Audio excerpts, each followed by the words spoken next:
let's be honest, you're probably a little bit confused about the title of this video. And to properly explain that, I'm going to have to dive straight into the gameplay. So, this is Sunspot's staple matchup nowadays.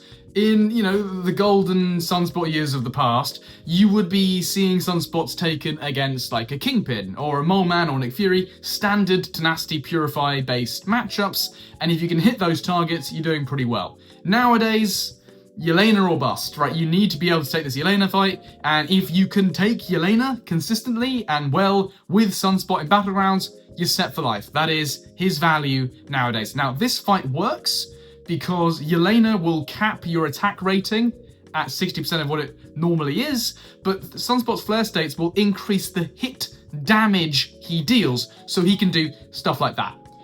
But what exactly about that matchup is driving me insane? What exactly about that makes me lose the will to live? Because this is fine. Like, that was obviously fine. What drives me insane is the amount of times I have had to do that match. Do you want to guess how many times I've had to take Yelena Belova with Sunspot, rank 3, rank 4? Do you want to guess? Maybe 5, 6, 7? That's a lot of times. That's a lot of times over the course of, an off season and as far through the season as we are now.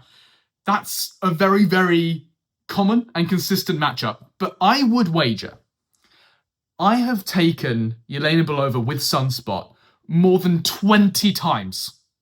And these screenshots you're seeing on screen, these are just the ones I have. Like, these are just the ones that I've bothered to and get, And +1 for the recording, so that's 9, I know for a fact.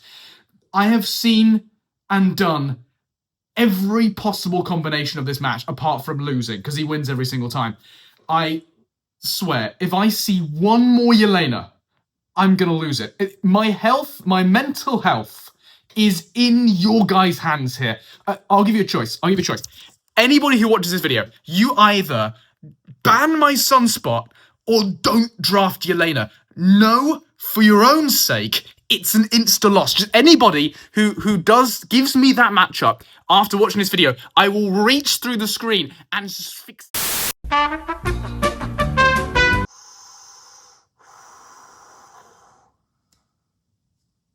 I'm okay. I think I'm okay. I think I might have passed out for a second there. Or it might have been a bit longer than a second, because I'm fairly sure, it's the next day now.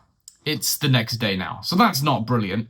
But anyway, I do have a few more Battlegrounds fights to show you, so I guess we should kick things off with... Oh, for fuck's sake. Oh. Are you serious?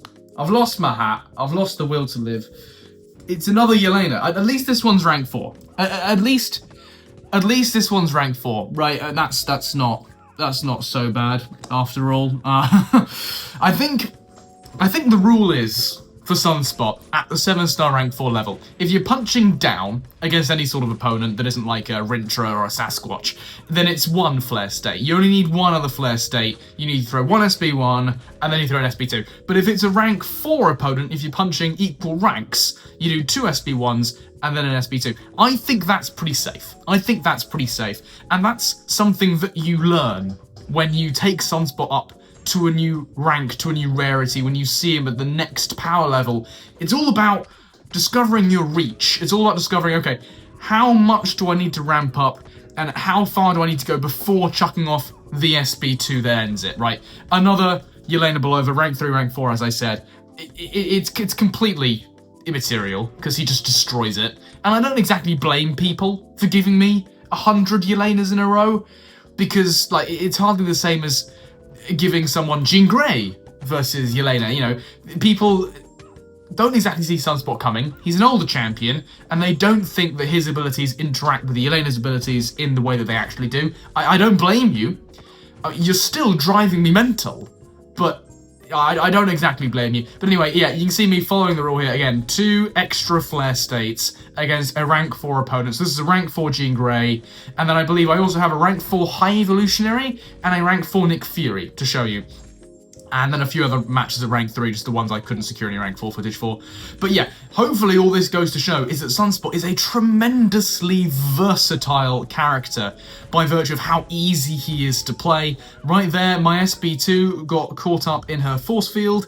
Very, very annoying. I have had this matchup go up to like 50,500 points. However, this time I think we're going to need to settle with something just under 50,000. But again, rank 4 Jean Grey in this meta, with the special lock, with the weakness going on, you know, that's just as fast as like Jack-O-Lantern can do it in this meta, because he definitely gets slowed down. But Sunspot, with his flat damage increase, just allows him to just deal the damage, and really punch through any sort of weakness, any sort of armor. You're going to see him up against a class disadvantage matchup later on. But something else this allows him to do is, it means he's not really subject to any sort of specific type of gameplay. Like, yes, you want to throw an SB1 and then an SB2, but against High Evolutionary, he has quite strict demands on what sort of combos you can throw. Sunspot doesn't really care. As long as I'm hitting the opponent, I'm doing damage. So he's an excellent pseudo counter to High Evolutionary. I actually really like High Evolutionary in terms of defensive design. I think he's fantastic as a 5 out of 5 defender. And I know some people were confused that I was overall positive about another defender coming into this game, but no, I've been really impressed with the way High Evolutionary has hit Marvel Contest of Champions, offensively, defensively. Now, this SB2 doesn't quite kill, which is quite annoying, because you may have noticed this is actually an alliance mate's High Evolutionary, so it's very important that we win this for the bragging rights, I have actually left my alliance now, but at the time of recording, it was very important to win this for the bragging rights. For whatever reason, I stopped my combo there, but we finished things off with a relic. And again, now I have more experience, now I understand the reach of rank 4 Sunspot. I would have charged another Flare State up for a bigger SB2 just to kill him at over 50,000 points. Unfortunately, we needed to settle for like 48 and a bit thousand there. But up here, we have a 7-star rank 4 Nick Fury. Now, I mentioned Nick Fury as one of his older staple matchups. It is still a very important matchup to learn, but it's nowhere near as common as, you know, Yelena Belova seeing one of those matchups once every 2 minutes. Like, it's insane. Basically, every time I go into a Battlegrounds match, it's like 50-50, am I going to have to fight Yelena with Sunspot? But yeah, Nick Fury's a bit rarer because he is paywalled, technically. So, yeah, there we go. Sunspot does very, very well. Sunspot does very, very well. In fact, I actually believe Sunspot is, besides Juggernaut, the best designed counter to Nick Fury, because his kit interacts very nicely and very interestingly with Nick Fury's Second Life, and it doesn't just bullshit turn it off like Danny Moonstar or Cassandra Nova. Like, those are just stupid abilities. And yes, it is an example of cellular disease, cellular cure. But Sunspot does it very well. His kit, with his perfect blocks, interacts with Nick Fury's stun immunity. Unfortunately there, he threw a full 5-hit combo through my block, and that's going to nuke my score, which is really annoying. So again, we're going to have to settle for something just under 49,000 points. But if that didn't happen, if the AI was a little bit more cooperative, we would have had 50k. But yeah, so Sunspot, when his Incinerator purified by Nick Fury, he gains all his solar charges back. So it really sets him up for the Second Life. And then, as I said, you can deal with the massive block penetration Nick has with his Fury. Now, this matchup, don't ask me what was going through my head when it came up and I decided to try it, because I really don't know. But all I knew was, priority number 1, don't let this guy throw an SB1. Pre-buff Sinister, this was a freebie. This was like a free match for Sunspot, because he would reflect back the same type of DOT as was applied to him. Now, with the degenerations, he cannot throw an SB1, for God. Do not let him throw it, because if he does, you die, and you die horribly and quickly, okay? It's just not nice. But something else quite funny, interaction with Sunspot, and whenever his Incinerates are failed due to ability accuracy, the game counts it as if those Incinerates have been purified. As you can see, my power bar kind of went up a little bit as I threw that SB2, because I didn't actually apply any Incinerates. But same thing happens if you interact with like glancing, say like a Maestro or Cersei. If you hit a glancing opponent with Sunspot, it acts as if the Incinerates are purified. So we can do that, which is quite nice. And now I know the range of the fight. Again, I know that the concussion is going to prevent him from triggering his prowess. So now I think rank 3 or rank 4 Sinister doesn't really matter. I could take that guy down in over 50,000 points, which is very nice. Always nice to have another Sinister counter. Now this is a rank 3 Enchantress. Enchantress, one of those defenders that really is not cutting it at rank 3 anymore. I think rank 4 or bust if you want to go long in Battlegrounds.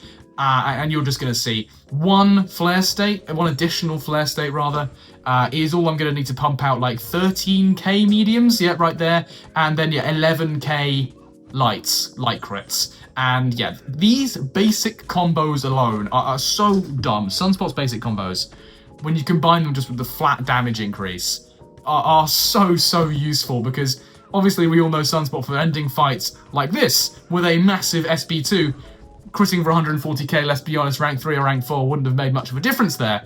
But it's actually like the basic combos that make this guy so insane. He doesn't have a damage peak, he just has insane damage. Now, I referenced this earlier. He's very good at punching through armor. Now, this fight against Shuri, obviously class disadvantage, but again, thanks to the flat damage increase, I'm going to keep saying it because it's so ridiculous, I can actually get through quite a fair bit of armor rating and survive and be perfectly fine.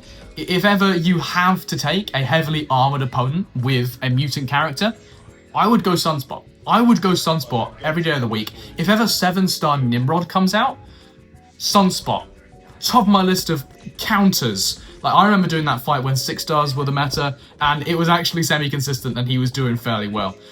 Even with the cowardice Nimrod applies, you're still dealing meaningful damage. Look, she survives that SP2, but again, we just hammer into the block, let her tick down. Shuri goes down. It's enough to win me the round, 50,000 points, which is very respectable. And then, I mean, this fight, I don't think my opponent was running in equity. But even if he was, again, flat damage increase is one of the dumbest abilities ever added. It is so fun, but also so ridiculous. It just allows you to punch through tanky opponents like Shuri, your Nick Fury, Enchantress, where you really want big basic combos like Silk, and then Null, obviously, who was, when paired with Inequity, is just ridiculous. I don't think this guy was running it, and as a consequence, Null is just a punching bag. So you're going to see Sunspot just take this match down like faster than Absorbing Man. Like, that was, what, 52,000 points? Again, the crit for roughly 140k, wouldn't matter if he was rank 4. Now, I do want to show you some questing content, and I want to make a quick comparison between him and then Dazzler, and then I'm going to talk about the Awakened ability. That's what we're going to do for the rest of this video, and both of these talking points are a little bit nuts. They're a little bit nuts. The amount of words I have to describe the power level of 7-star rank 4 characters, I should really have a thesaurus on hand, like for synonyms of insane and ridiculous, because I'm running out of ideas. But anyway, you may recognize this lane from a video I did, I think a couple months ago now, about Dazzler. And I had to make Dazzler a horseman, rank 3 Dazzler, a horseman, and bring other synergies in order to deal with this lane. The opponent will go periodically unstoppable, but also gain periodic protection passives that you remove by throwing a striker when you have a prowess effect. I'm trying to explain the node here, Sunspot. Can you not just kill things, please? Seriously, have some respect. Now, Sunspot does not have a natural prowess effect, and I did not give him the Horseman synergy. But as you've just seen, do you think he needed it? And look, I'm drawing the comparison between Dazzler and Sunspot and their respective damage outputs here. I know Sunspot's rank 4, and Dazzler was rank 3. But again, Sunspot had to punch through 2 of those protection passives, and he didn't have the additional prowess from the Horseman synergy. I'm not saying anything, but there's definitely a comparison to be made there. There are advantages and disadvantages on both sides. Sunspot got the extra juice, but Dazzler had some extra juice of her own, and you know what? There's something else I'm going to point out at the end of this fight, which is going to be very soon. We chuck off the SP2, and that's just lights out for Kingpin the same way. Jesus Christ. What do you notice? No damage taken. I did skip a couple fights in that lane, but he went through them. Again, no damage taken. Full yellow bar. For a guy who, according to the champion attribute system, has very low sustainability, perfect block. Again, I'm running out of synonyms for the word ridiculous here. It is so incredibly fun just to block, not have to deal with anything, Obviously makes him a very good counter to like certain Mystic opponents where you don't really want a dex, you can just block everything. But it does make him incredibly sustainable, and very few characters are going to be able to go through entire lanes in Act 9 without taking a single word of damage. As you can see, perfect blocking the entire of Cyclops' SP2 there, critting for zilch, which is very funny. But yeah, now is a perfect opportunity to talk about his Awakened ability. One of the biggest criticisms of Sunspot that people who have never played Sunspot have is that you are a bit of a slave to the charges. You are a slave to his solo charges, and if you do not at all times have a healthy store of them, you're just going to run out of damage. He's a bit like a glorified Corvus Glaive in that respect. After 20 hits, he's just a potato. But my Sunspot's high sig. My Sunspot is 143, I believe, at this point, and I do intend to keep feeding him SIGs over Onslaught, and that gives me extra solo charges. And as you can see here, this Cyclops has 1.2 million health, and I've just thrown off my second SP2 at 4 flare state.